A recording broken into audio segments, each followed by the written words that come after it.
అందరికీ నమస్కారం. మన ఈనాటి డీప్ డైవ్కి స్వాగతం. సాధారణంగా ఒక సమాజం ఆర్థికంగా ఎదుగుతున్నప్పుడు, అలాగే విద్యాస్థాయి పెరుగుతున్నప్పుడు, పటిష్టమైన చట్టాలు అమల్లోకి వచ్చినప్పుడు ఏ సమాజంలో అయినా సరే హింస, వివక్ష తగ్గుముఖం పడతాయని మనం ఆశిస్తాం కదా. ఒక నాగరిక సమాజం లక్షణం కూడా అదే. అవును, ఖచ్చితంగా అదే. కానీ ఇక్కడే ఒక విస్తుపోయే నిజం గురించి ఈరోజు మనం మాట్లాడుకోబోతున్నాం.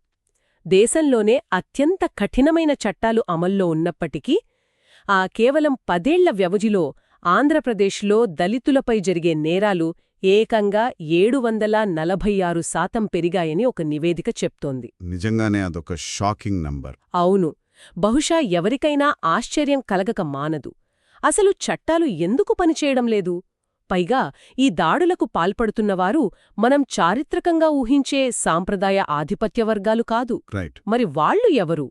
ఈ ప్రశ్నలకు సమాధానాలు వెతుకుతూ ఈరోజు మనం ఒక లోతైన విశ్లేషణలోకి వెళ్లబోతున్నాం. ఈరోజు మనం తీసుకోబోయే పరిశోధన మూలం యాక్చువల్లీ చాలా ఆసక్తికరమైనది. 2021లో హైదరాబాద్ విశ్వవిద్యాలయానికి చెందిన సుమన్ దామేర గారు సమర్పించిన PhD థీసిస్ ఇది. దీని ప్రధాన అంశమేంటంటే ఆంధ్రప్రదేశ్లో కుల హింస యొక్క మారుతున్న గతిశీలత, అంటే చేంజింగ్ డైనమిక్స్ అన్నమాట, మరియు లక్ష్మీపేట మారణకాండ.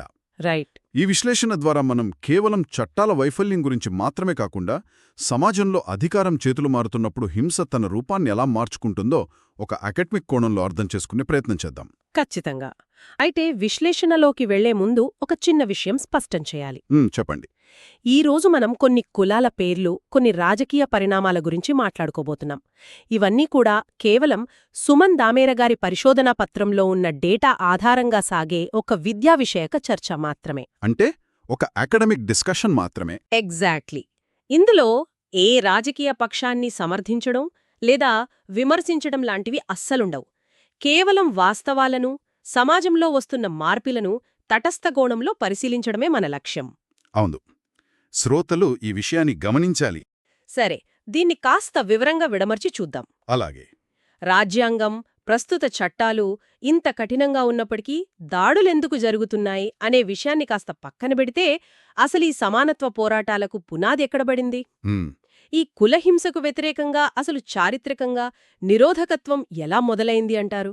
బేసిక్గా ఈ నిరోధకత్వం లేదా ఆ పోరాటం వెనుక ఉన్న మూలాలను మనం అర్థం చేసుకోవాలంటే మనం 19వ శతాబ్దపు మహారాష్ట్రకు వెళ్ళాలి. ఓ, అంటే అంత వెనక్కెళ్లాలా? అవును.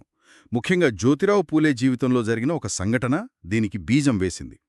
1848లో పూలే తన ఒక బ్రాహ్మణ స్నేహితుడి వివాహ వేడుకకు వెళ్లారు. ఓకే. అక్కడ ఆయన్ని, నువ్వు తక్కువ కులానికి చెందినవాడివి, ఈ వేడుకలో పాల్గొనే అర్హత నీకు లేదు అని బంధువులు తీవ్రంగా అవమానించి గెంటేశారు. అరెరే. ఆ ఒక్క సంఘటనే పూలే ఆలోచన విధానంలో ఒక పెద్ద భూకంపం సృష్టించిందని చెప్పాలి. అంటే ఆ అవమానం వల్ల ఆయనకు కోపం వచ్చి పోరాటం మొదలుపెట్టారంటారా? సమాజంలో అప్పుడప్పుడు కొందరు వ్యక్తులు చేసే ఇలాంటి అవమానాలు కామన్గానే జరుగుతుంటాయి కదా అప్పట్లో. ఇక్కడే మనం పూలేగారి దూరదృష్టిని అర్థం చేసుకోవాలి. ఆయన ఆ అవమానాన్ని కేవలం ఆ వ్యక్తుల అహంకారంగా చూడలేదు. మరి ఎలా చూశారు? ఆ వ్యక్తుల వెనుకున్న వ్యవస్థను ఆయన గమనించారు. ఇది ఎవరో ఒకరిద్దరి చెడు ప్రవర్తన కాదు, హిందూ మతంలోని కొన్ని సాంప్రదాయ విశ్వాసాలు, అలాగే కుల నిర్మాణం వ్యూహాత్మకంగా అణగదొక్కడానికి సృష్టించిన ఒక పటిష్టమైన వల అని ఆయన గ్రహించారు. వావ్, అది చాలా లోతైన ఆలోచన. అవును. ఆ వ్యవస్థను బద్దలు కొట్టాలంటే కేవలం దాతృత్వం సరిపోదని, విద్య మాత్రమే ఆయుధమని ఆయన నమ్మారు. అందుకే అదే సంవత్సరం తన భార్య సావిత్రిబాయి పూలేతో కలిసి బాలికల కోసం ఒక పాఠశాలను ప్రారంభించారు. ఎగ్జాక్ట్లీ.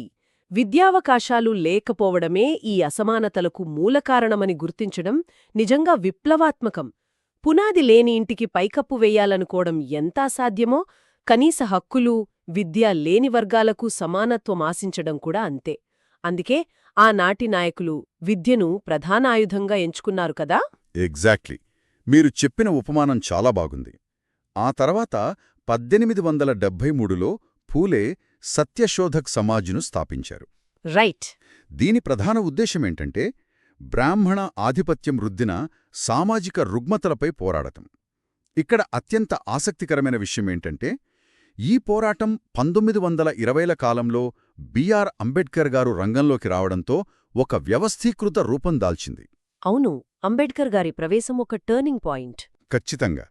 ఎడ్యుకేట్, ఎజిటేట్, ఆర్గనైజ్ అంటే విద్యావంతులు కండి, ఆందోళన చేయండి, సమీకృతం కండి అనే నినాదంతో 1924లో బహిష్కృత్ హితకారిణి సభను అంబేడ్కర్ ఏర్పాటు చేశారు. ఆలయ ప్రవేశాల కోసం అంటరానితనానికి వ్యతిరేకంగా ఆయన చేసిన పోరాటాలు అణగారిన వర్గాల్లో ఒక అపూర్వమైన చైతన్యాన్ని రగిల్చాయి. ఆ చైతన్యమే స్వాతంత్ర్యం తర్వాత భారత రాజ్యాంగంలో బలమైన చట్టాలుగా మారడానికి పునాది వేసింది అని మనం ఖచ్చితంగా చెప్పవచ్చు. అవును. రాజ్యాంగంలోని ఆర్టికల్ 15 సబ్సెక్షన్ 4, అలాగే 16 సబ్సెక్షన్ 4 విద్యా, ఉద్యోగాల్లో రిజర్వేషన్లు కల్పిస్తే, ఆర్టికల్ 17 అంటరానితనాన్ని ఏ రూపంలో ఉన్నా పూర్తిగా నిషేధించింది కదా. రైట్. ఆ తర్వాత 1955లో పౌర హక్కుల పరిరక్షణ చట్టం కూడా వచ్చింది. ఇదంతా బాగానే ఉంది కానీ, ఇక్కడ నన్ను తీవ్రంగా గందరగోళానికి గురిచేస్తున్న విషయం ఒకటి ఉంది. చెప్పండి. 1980ల నాటికి దళితులపై దాడులు తీవ్రతరం కావడంతో, ముఖ్యంగా కారంచేడులాంటి ఘటనల తర్వాత ప్రభుత్వానికి చట్టాల పదును చాలదని అర్థమైంది. అప్పుడే 1989లో ఎస్సీ ఎస్టీ అట్రాసిటీ యాక్ట్ తెచ్చారు. అవును. ఈ చట్టం దేశంలోనే అత్యంత కఠినమైన చట్టాల్లో ఒకటిగా చెబుతారు కదా. ఖచ్చితంగా. నాన్ బెయిలబుల్ వారెంట్ జారీ చేసే అవకాశం కూడా ఇందులో ఉంది. అంటే దీని అర్థమేమిటి? రాజ్యాంగమిచ్చిన రక్షణ కవచం అంత బలంగా ఉన్నప్పుడు దాడులు అనే కత్తి దళితులను ఎలా గాయపలుస్తోంది? ఇది చట్టాల వైఫల్యమా, లేట వాటిని అమలు చేసే వ్యక్తుల వైఫల్యమా? 10 ఏళ్ల వ్యవధిలో దాడులు 746% పెరగడమంటే చట్టం పట్ల భయం లేదా? మీరు అడిగిన ఈ ప్రశ్న చాలా వ్యాలిడ్. దీన్ని మనం విశాల దృక్పథంతో చూసినట్లయితే ఒక చిన్న లాజిక్ ఆలోచిద్దాం. కాగితం మీదున్న చట్టం ఎంత కఠినమైనదైనా దానికి ప్రాణం పోసి అమలు చేయాల్సింది వ్యక్తులే కదా. అంతే కదా, సిస్టంలో ఉన్నవాళ్లే అమలు చెయ్యాలి. ఎగ్జాక్ట్లీ. మరి పోలీస్ వ్యవస్థ, న్యాయ వ్యవస్థ, పాలనా యంత్రాంగం ఈ వ్యవస్థల్లో కీలక స్థానాల్లో కూర్చున్నదెవరు? పరిశోధనలోని డేటా ప్రకారం పరోక్షంగా లేదా ప్రత్యక్షంగా ఆధిపత్య వర్గాలకు చెందిన వారే ఈ వ్యవస్థను నియంత్రిస్తున్నారు. ఓ, అంటే చట్టం అమలు చేసే చేతుల్లోనే లోపముందంటారా? అవును. సుమన్ దామేరా తన థీసిస్లో ఈ చట్టం ఎలా నీరుగారిపోతుందో చాలా స్పష్టమైన మెకానిజంను వివరించారు. ఆ మెకానిజం ఏంటో కాస్త వివరంగా చెప్తారా? అంటే ఇప్పుడు ఒక దళిత వ్యక్తి దెబ్బలు తిని పోలీస్ స్టేషన్కు వెళితే అక్కడ ప్రాక్టికల్గా ఏం జరుగుతుంది? చెప్తాను. ఒక బాధిత దళిత వ్యక్తి పోలీస్ స్టేషన్కు వెళ్ళినప్పుడు మొదటి అడ్డంకి అక్కడే మొదలవుతుంది. ఆధిపత్య కులాలకు చెందిన ఎస్ఐ లేదా ఇతర అధికారులు వెంటనే ఎఫ్ఐఆర్ నమోదు చెయ్యరు. ఓహో, ఎఫ్ఐఆర్ కూడా తీసుకోరు. కాంప్రమైజ్ అవ్వమని, రాజీపడమని ఒత్తిడి చేస్తారు. ఒకవేళ పై అధికారుల వల్ల తప్పక నమోదు చేయాల్సి వచ్చినా అట్రాసిటీ చట్టంలోని ఆ కఠినమైన సెక్షన్లు కాకుండా సాధారణ తేలికపాటి సెక్షన్ల కింద కేసు బుక్ చేస్తారు. అరేరే. ఇక రెండవ దశ వచ్చేసి సాక్ష్యాల సేకరణ. గ్రామాల్లో దాడులు జరిగినప్పుడు సాక్ష్యం చెప్పే ధైర్యం ఎవరికుంటుంది చెప్పండి? అవును, ఆధిపత్య వర్గాలకు ఎదిరెళ్లడం కష్టమే. ఎగ్జాక్ట్లీ. వాళ్ల ఆర్థిక, సామాజిక బలవంతం ముందు సాక్షులు భయపడి వెనక్కి తగ్గిపోతారు. ఇక మూడవ దశ కోర్టు. బాధితుల తరఫున వాదించాల్సిన పబ్లిక్ ప్రాసిక్యూటర్లు కూడా చాలా వరకు అధికారంలో ఉన్న వర్గాల ప్రయోజనాలను కాపాడేవారే ఉంటారు. వావ్. కేసుల్లో లొసుగులు ఉద్దేశపూర్వకంగా వదిలేస్తారు. ఫలితంగా నేరస్తులకు శిక్ష పడే శాతం, అంటే కన్విక్షన్ రేట్, దారుణంగా పడిపోతుంది. అంటే చట్టం ఉంది కదా అని నమ్మి వెళితే వ్యవస్థ అడుగడుగునా వాళ్ళని వెక్కిరిస్తుందన్నమాట. అవును. నేరాలు పెరగడానికి ఇదే ప్రధాన కారణం. చట్టం విఫలమవడం లేదు, వ్యవస్థే దాన్ని విఫలం చేస్తుంది. ఇది వింటుంటే నాకు మతిపోతోంది. సరే, ఇక్కడే అసలు ఆసక్తికరమైన విషయం మొదలవుతుంది. ఈ థీసిస్లోని అత్యంత కీలకమైన అకాడమిక్ వాదన నాకు చాలా ఇంట్రెస్టింగ్గా అనిపించింది. ఏంటది? అసలు దాడులు చేసే ఆధిపత్య వర్గాలు ఎలా మారుతున్నాయనేది. పాత రోజుల్లో కులహింస అనగానే బ్రాహ్మణ, రెడ్డి, కమ్మాలాంటి సాంప్రదాయ అగ్రవర్ణాల పేర్లు వినిపించేవి. అవును, హిస్టారికల్గా అదే చూశాం. కాని గత కొన్ని దశాబ్దాల డేటా చూస్తే ఈ నేరాలకు పాల్పడుతున్న వారిలో వ్యవసాయ ఆధారిత వర్గాలైన ఇతర వెనుకబడిన తరగతులు అంటే ఓబీసీలు ఎక్కువగా కనిపిస్తున్నారు. ఈ మార్పు ఎలా జరిగింది? వాళ్ళు ఆధిపత్య వర్గాలుగా ఎలా మారారు? దీని వెనుక ఒక బలమైన ఆర్థిక, సామాజిక పరిణామక్రమం ఉంది. ముఖ్యంగా హరిత విప్లవం అంటే గ్రీన్ రెవల్యూషన్ మరియు భూ సంస్కరణల తర్వాత గ్రామీణ ఆర్థిక వ్యవస్థ పూర్తిగా మారిపోయింది. కొత్త వ్యవసాయ పద్ధతులు, యంత్రాలు వచ్చాయి. అదే సమయంలో సాంప్రదాయ అగ్రవర్ణాలైన రెడ్డి, కమ్మ లాంటి వాళ్ళు తమ పిల్లల చదువులు, కాంట్రాక్టులు, వ్యాపారాల కోసం గ్రామాలను వదిలి నగరాలకు వలస వెళ్లారు. రైట్, సిటీలకి షిఫ్ట్ అయిపోయారు. అవును. మరి వాళ్ళు వదిలేసిన భూములు ఎవరి చేతుల్లోకి వెళ్లాయి? అప్పటివరకు ఆ పొలాల్లో పనిచేస్తున్న లేదా చిన్న కమతాలు ఉన్న ఇతర వెనుకబడిన తరగతుల చేతుల్లోకి వెళ్లాయి. ఓహో, అంటే ఓబీసీల చేతుల్లోకి వెళ్లాయన్నమాట. అవును. ప్రభుత్వ విధానాలు, వ్యవసాయ సబ్సిడీలు వీరిని ఆర్థికంగా అమాంతం బలపడేలా చేశాయి. ముఖ్యంగా ఉత్తరాంధ్ర లాంటి ప్రాంతాల్లో తూర్పు కాపులు, ఇతర రాష్ట్రాల్లో యాదవులు లాంటి కులాలు గ్రామీణ ప్రాంతాల్లో కొత్త ఆధిపత్య వర్గాలుగా, అంటే నియో డామినెంట్ కాస్ట్స్గా అవతరించారు. యా, ఈ పాయింట్ నాకెలా అనిపిస్తుందంటే, ఒక ఉదాహరణ చెప్తాను. ఒక కార్పొరేట్ ఆఫీస్లో పాత మేనేజ్మెంట్ మారిపోయి కొత్తవాళ్లొచ్చారనుకుందాం. ఓకే. ఆ పాత మేనేజ్మెంట్ ఎంత టాక్సిక్ వాతావరణాన్ని సృష్టించిందో, ఇప్పుడు ప్రమోషన్ పొంది పైకొచ్చిన ఈ కొత్త మిడిల్ మేనేజర్లు కూడా కింది స్థాయి ఉద్యోగులపై అదే తరహా టాక్సిక్ వాతావరణాన్ని చూపిస్తున్నట్లుగా ఉందిది. చాలా యాప్ట్ ఎగ్జాంపుల్ అండి ఇది. మీరు చెప్పిన ఈ మిడిల్ మేనేజర్ పోలిక ఇక్కడ ఖచ్చితంగా సరిపోతుంది. అంటే తమకంటే కింది స్థాయిలో ఉన్న దళితులపై వీళ్ళిప్పుడు అజమాయిషీ చెలాయిస్తున్నారు కదా. అసలు దళితుల ప్రగతిని తట్టుకోలేకే ఈ దాడులు జరుగుతున్నాయా? వీరికి ఎందుకు అంత అభద్రతాభావం? ఆధిపత్యమనేది ఒక్కసారి అలవాటైతే దాన్ని వదులుకోవటం చాలా కష్టమండి. ఇక్కడ ప్రధానంగా 2 రకాల భయాలు ఈ కొత్త ఆధిపత్య వర్గాలను నడిపిస్తున్నాయి. ఒకటి ఆర్థిక భయం, రెండవది సామాజిక అహంకారం. కొంచెం వివరిస్తారా? అప్పటివరకు తమ పొలాల్లో తక్కువ కూలీకి పనిచేసిన దళితులు ఇప్పుడు అంబేడ్కర్ చెప్పినట్లుగా రాజ్యాంగం కల్పించిన రిజర్వేషన్ల ద్వారా చదువుకుంటున్నారు. అవును. ఉద్యోగాలు సాధిస్తున్నారు, సమాన వేతనాలడుగుతున్నారు. దళితులు ఆర్థికంగా స్థిరపడితే తమ పొలాల్లో తక్కువ ధరకు కూలీ పనిచేయడానికెవరూ రారు అనేది వీరి ఆర్థిక భయం. కరెక్టే. మరి సామాజిక అహంకారమంటే? సమాజంలో దళితులు ఎప్పుడూ తమకంటే తక్కువ స్థాయిలోనే ఉండాలనేది ఒక మానసిక రుగ్మత. ఒక దళిత యువకుడు గౌరవంగా మంచి బట్టలు వేసుకున్నా, కొత్త బైక్ కొని ఊళ్ళో తిరుగుతున్నా ఆ కొత్త ఆధిపత్య వర్గాలకు కోపమొస్తుంది. వావ్! అంటే ఒక బైక్ కొన్నా కూడా తట్టుకోలేరా? అవును. తమతో సమానంగా వాళ్లు ఎలా ఎదుగుతారు అనే అహంకారమది. ఇది కేవలం అప్పటికప్పుడు వచ్చే క్షణికావేశం కాదు. దళితుల ఎదుగుదలను అడ్డుకుని వాళ్లను మళ్లీ తమ చెప్పుచేతల్లో ఉంచుకోవడానికి వ్యూహాత్మకంగా చేస్తున్న వ్యవస్థీకృత హింస. ఈ మిడిల్ మేనేజర్లు ఇప్పుడు గ్రామాల్లో కొత్త భూస్వాములుగా మారారు. రైట్. మనం ఇప్పటిదాకా మాట్లాడుకున్న ఈ మారుతున్న గతిశీలతకు ఒక ప్రత్యక్ష, క్రూరమైన ఉదాహరణే లక్ష్మీపేట మారణకాండ. ఈ కేస్ స్టడీ ఈ పరిశోధనలో ఒక కేంద్ర బిందువు కదా? అవును.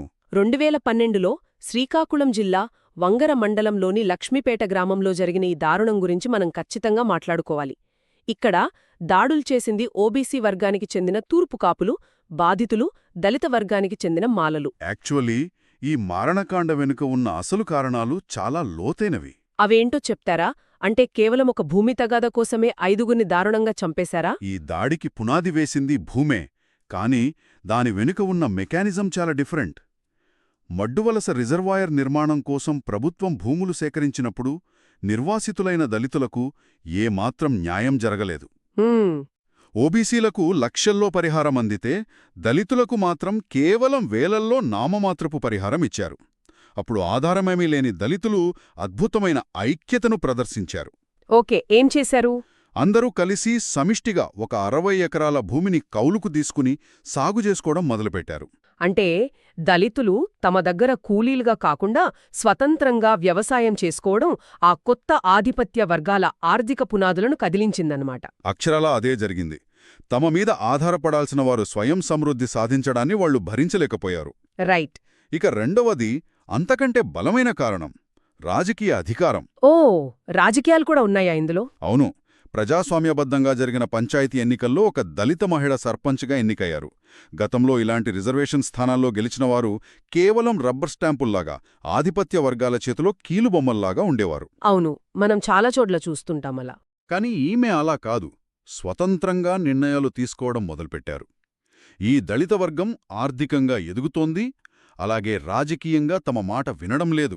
ఈ 2 విషయాలు ఆ గ్రామ కొత్త భూస్వాముల పితృస్వామ్య, భూస్వామ్య అహంకారాన్ని దారుణంగా దెబ్బతీశాయి. దీని ఫలితమే ఆ సామూహిక దాడి. 5 దళితులను దారుణంగా నరికి చంపారు, ఇళ్లు తగలబెట్టారు. అవును, చాలా దారుణమైన ఘటన అది. కాని ఈ మొత్తం ఎపిసోడ్లో నన్ను అత్యంత భయపెట్టిన విషయం ఏమిటంటే, ఈ దాడి జరుగుతున్నప్పుడు ఊళ్ళోనే ఒక పోలీస్ పికెట్ ఉంది. పోలీసుల కళ్ళెదుట ఇదంతా జరిగినా వారు ఎందుకు ఆపలేకపోయారు? ప్రజాస్వామ్యబద్ధంగా ఒక దళిత మహిళ సర్పంచ్ కావడమనేది మన రాజ్యాంగం సాధించిన గొప్ప విజయం. కాని అదే విజయం ఆమె వర్గానికి ప్రాణసంకటంగా ఎలా మారింది? ఇది ఒక ముఖ్యమైన ప్రశ్నను లేవనెత్తుతుంది. ఇక్కడే మనం ఇందాక మాట్లాడుకున్న వ్యవస్థాగత వైఫల్యం ఎలా పనిచేస్తుందో ప్రత్యక్షంగా చూడొచ్చు. ఎలాగో కాస్త వివరిస్తారా? ఆ సమయంలో రాష్ట్రంలో అధికారంలో ఉన్న కీలకమైన మంత్రి తూర్పుకాపు కులానికి చెందిన వ్యక్తి. దాడికి పాల్పడినవారు కూడా అదే కులం. రాజకీయ నాయకులు, అధికార యంత్రాంగం, దాడి చేసే వర్గమంతా ఒకటే నెట్వర్క్లాగా పనిచేసినప్పుడు ఏమవుతుంది? ఆటోమేటిక్గా దాడులు చేసేవాలికి ఒక రకమైన ఇమ్యూనిటీ లభిస్తుంది కదా? ఎగ్జాక్ట్లీ. పోలీసులు చూసీ చూడనట్లు ఉండిపోవడానికి కారణం ఈ స్థానిక మంత్రిగారి అదృశ్య హస్తమేనని, పై అధికారుల నుండి వచ్చిన మౌనపు ఆదేశాలేనని నివేదికలు స్పష్టం చేస్తున్నాయి. దారుణమండి అసలు. ఈ దాడి ద్వారా వారు దళితులకు పంపిన సందేశం ఒక్కటే: రాజ్యాంగం మీకు హక్కులిచ్చుండొచ్చు, మీరు చట్టబద్ధంగా ఎన్నికల్లో గెలిచుండొచ్చు, కాని ఈ వాస్తవ సమాజంలో మా ఆధిపత్యాన్ని, మా పవర్ స్ట్రక్చర్ని మీరు అంగీకరించి తీరాల్సిందే అని. వింటుంటేనే ఒళ్ళు గగురు పొడుస్తోంది. అంటే పూలే, అంబేడ్కర్ లాంటి వాళ్లు ఎప్పుడో 19వ శతాబ్దంలోనే ఏ పటిష్టమైన కుల వ్యవస్థ గురించి, ఏ నిర్మాణపరమైన అసమానతల గురించి హెచ్చరించారో అవి ఈ 21వ శతాబ్దంలో కూడా అలానే కొనసాగుతున్నాయి. నిజమే. మనం ఈ ప్రయాణాన్ని గమనిస్తే కాలం మారింది, రాజ్యాంగం వచ్చింది, కఠినమైన చట్టాలొచ్చాయి, హరిత విప్లవం లాంటి ఆర్థిక మార్పులు వచ్చాయి. నిన్నటి వరకు అణచివేతకు గురైన వర్గాలు కొన్ని నేడు ఆర్థికంగా బలపడి కొత్త ఆధిపత్య వర్గాలుగా మారిపోయాయి. రైట్. కాని ఆధిపత్యం చెలాయించే వ్యక్తులు మారారే తప్ప హింస స్వభావం మాత్రం మారలేదు. బలైపోతున్న అట్టడుగు దళిత వర్గాల పరిస్థితి మారలేదు. ఇది చట్టం ఎక్స్రేలాగా స్పష్టంగా చూపించలేని, మన సమాజపు నరనరాల్లో కూరుకుపోయిన ఒక సంక్లిష్టమైన రుగ్మత. ఖచ్చితంగా. కేవలం నేరాలు చేసే ముఖాలు మారాయి కాని వాళ్లను నడిపిస్తున్న ఆధిపత్య భావజాలం మాత్రం అస్సలు మారలేదని లక్ష్మీపేట ఘటన నిరూపించింది. అవును. శ్రోతలకు మరోసారి గుర్తుచేస్తున్నాను, ఇందులో ప్రస్తావించిన రాజకీయ పార్టీలు, కులాల విషయాలు కేవలం సుమన్ దామెరగారి అకాడమిక్ పరిశోధన ఆధారంగా చెప్పబడినవే కాని ఇది మా వ్యక్తిగత లేదా రాజకీయ అభిప్రాయాలు కావు. అవును, ఇది పూర్తిగా పరిశోధనాత్మక విశ్లేషణ మాత్రమే. రైట్. ఈ లోతైన విశ్లేషణను ముగించే ముందు ఈ కేస్ స్టడీ అంతా విన్నాక ఒక బలమైన ఆలోచన నా మెదడును తొలిచేస్తోంది. ఏంటది? దళితులు రిజర్వేషన్లు, రాజ్యాంగ చట్టాల ద్వారా విద్య, ఉద్యోగ, రాజకీయ రంగాల్లో ప్రగతి సాధిస్తున్నారు. భూములను సమిష్టిగా సాగుచేసి ఆర్థిక స్వేచ్ఛను పొందుతున్నారు. కాని విచిత్రంగా అలా సాధిస్తున్నప్పుడల్లా ఈ కొత్త ఆధిపత్య వర్గాలు దాన్ని తమ సామాజిక హోదాకు ముప్పుగా భావించి మరింత తీవ్రమైన, వ్యూహాత్మకమైన హింసకు పాల్పడుతున్నారు. అవును. అంటే కేవలం ప్రభుత్వ పాలసీలు, కఠినమైన చట్టాలు రాయడం, కోర్టులు బెయిల్ రద్దు చేయడం మాత్రమే దళితులకు రక్షణ కల్పించలేవా? ఆలోచించాల్సిన విషయమే. ఎన్ని అట్రాసిటీ చట్టాలున్నా ఇలాంటి లక్ష్మీపేట మారణకాండలు పునరావృతం అవుతూనే ఉంటాయా? దీనికి పరిష్కారం కోర్టుల్లో ఉందా, లేక మన ఇళ్లల్లో, మన ఆలోచనల్లో ఉందా? శ్రోతలు దీని గురించి కాస్త ఆలోచించండి. ఖచ్చితంగా ఆలోచించాల్సిన ప్రశ్నే ఇది. మరో ఆసక్తికరమైన అంశంతో మళ్లీ కలుద్దాం. ఈ లోతైన విశ్లేషణను విన్నందుకు ధన్యవాదాలు.